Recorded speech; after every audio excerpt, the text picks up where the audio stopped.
Ayer tuvimos una reflexión sobre un documento de un departamento de la Santa Sede sobre la sinodalidad de la Comisión Teológica Internacional, y estuvimos hablando de la necesidad de entender que todos somos seguidores de Jesús, que todos vamos en el mismo camino. La Iglesia no es como otras realidades humanas, el ejército o una empresa o el ejercicio de la autoridad en un Estado no es el mismo que el ejercicio de la autoridad, de la enseñanza en la Iglesia. Y se me ocurrió una pregunta que me parece muy interesante. La voy a lanzar y reflexionemos todos. Si tantas veces se insiste en los sermones, porque hay versículos que hablan de ello, de que somos un pueblo sacerdotal, todos, aunque hay algunos que tengan el sacramento del orden y los otros son sacerdotes en el sentido de que ofrecen sacrificios espirituales a Dios, si todos somos un pueblo sacerdotal, si hay una esencial igual dignidad de todos los bautizados, planteo esta cuestión: ¿por qué no todos los bautizados reciben el sacramento del orden? Imaginaos una iglesia en la que todos, hombres y mujeres, ancianos, jóvenes, todos, recibían el sacramento del orden. Sabemos que el sacerdocio de la mujer es imposible por la tradición que tenemos en la Iglesia, pero vamos a imaginar esa posibilidad, que en vez de estar cerrada estuviera abierta. Todos, lo mismo que se recibe el sacramento de la confirmación, que todos, cuando fuéramos a misa, el altar estuviera en el centro y todos consagráramos. Que no hubiera realmente uno que diera un sermón, sino que todos comentáramos las Escrituras. ¿Por qué no todos se consagran? ¿Por qué el sermón no es compartido? ¿Por qué este sacramento está reservado? Bueno, evidentemente Dios era libre para hacer las cosas como quisiera. Sin embargo, observamos ya desde el comienzo de la revelación, y mucho más claro después de la Pascua, del Éxodo, observamos cada vez más claro que en la Iglesia tiene que haber un orden que es divino, es decir, el orden que Dios ha querido, porque ya en el antiguo pueblo de Israel era así. Dios vio que era mejor concentrar la autoridad y la potestad. Por poder, tanto la potestad de los sacramentos como la autoridad de gobierno podría haber estado perfectamente distribuida. Sin embargo, Dios en su sabiduría vio que no era adecuado así. Vamos a fijarnos en el tema del sermón. Todo el mundo puede estudiar teología, todo el mundo puede leer las Escrituras. Sin embargo, cuando se planteó la cuestión del sermón, la congregación dijo: no, que haya un sermón. No se puede sustituir el sermón por un diálogo, por una especie de que cada uno diga algo. Los neocatecumenales sí que tienen algo así, pero ellos tienen permiso para hacerlo porque son unas comunidades con una naturaleza muy específica, muy concreta, que sí que permite hacerlo. Pero no es algo meramente espontáneo. Ahí hay una autoridad que, digámoslo así, encauza, supervisa, tiene cuidado de que esos ecos de la Escritura se hagan de un modo adecuado.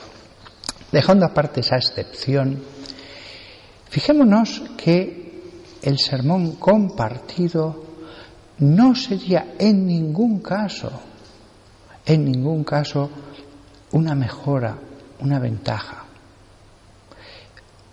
Incluso aunque en la comunidad hubiera alguien que conociera mejor las Escrituras, que hablara mejor que un pobre sacerdote que a lo mejor no lo hace tan bien.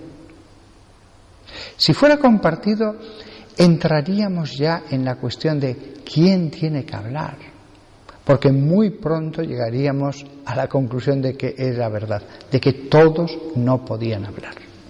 Eso, los que habéis estado en unas reuniones de vecinos, sabéis que eso es así. Hay que poner algún tipo de orden, si no aquello se alarga hasta el infinito y además no es una mera exposición afirmativa, positiva, sino que acaba siendo una exposición en contra de algo, en contra de lo que otro ha expuesto, etcétera.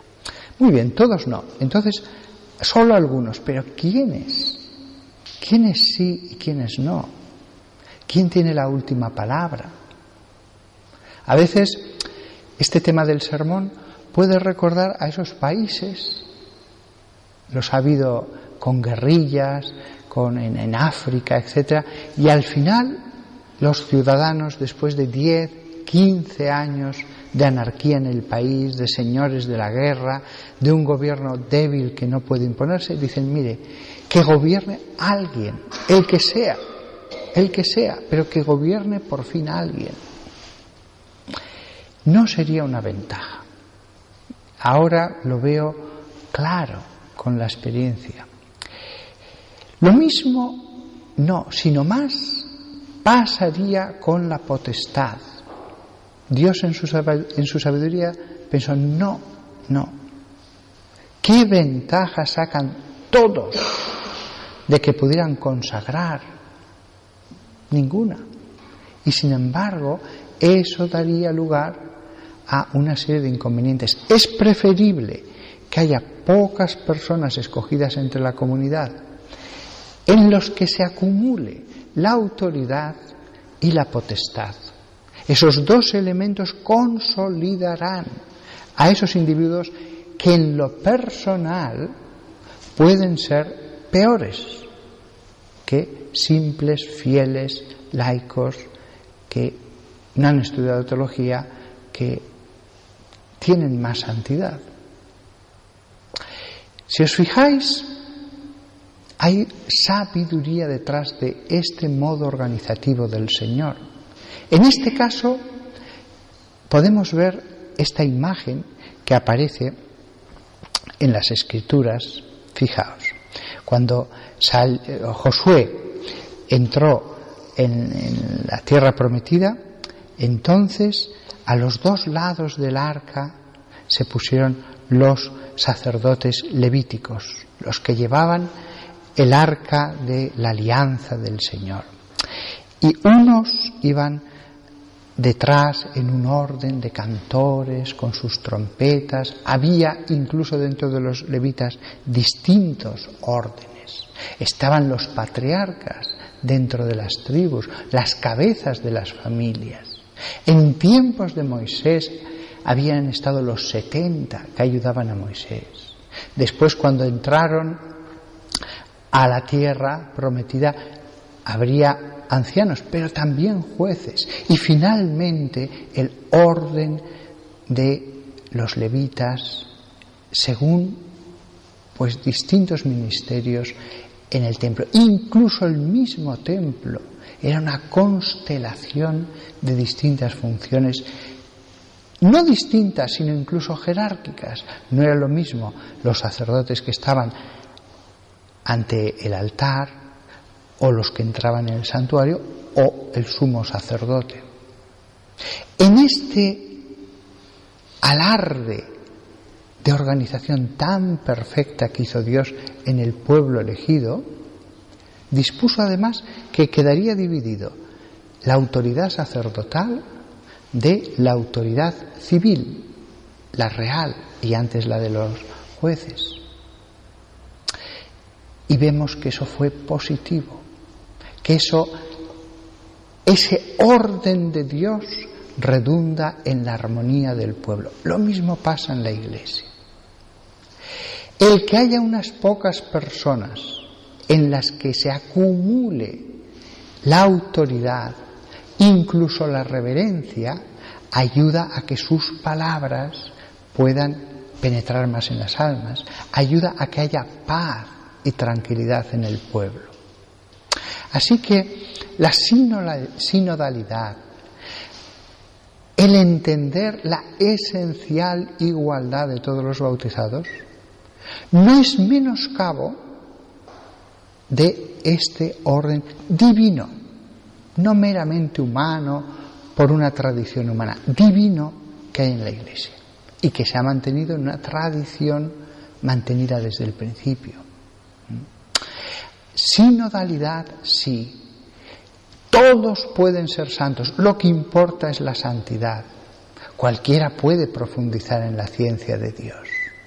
Y sin embargo, también es voluntad de Dios que a veces alguien que va a ser lleno de los tesoros del conocimiento de Dios quede oculto y que él mismo se beneficie de todo eso, pero no sea su misión beneficiar a los demás. Yo de verdad me admiro cómo Dios ha hecho tan bien las cosas, porque eran tan pobres las personas que comenzaron la Iglesia, tan sin conocimientos, así excesivamente, y todo fue tan perfecto. Y la historia ha demostrado lo bien que ha funcionado todo esto, lo bien que se ha mantenido, se ha adaptado, etc. Y esta imagen que he leído me parece preciosa. El arca de la alianza, con unos que la llevan sobre sus hombros, con una corona de levitas alrededor, el sumo sacerdote, todos en orden, penetrando en la tierra prometida. Así no hay ambiciones. Se heredaba por ser el primogénito.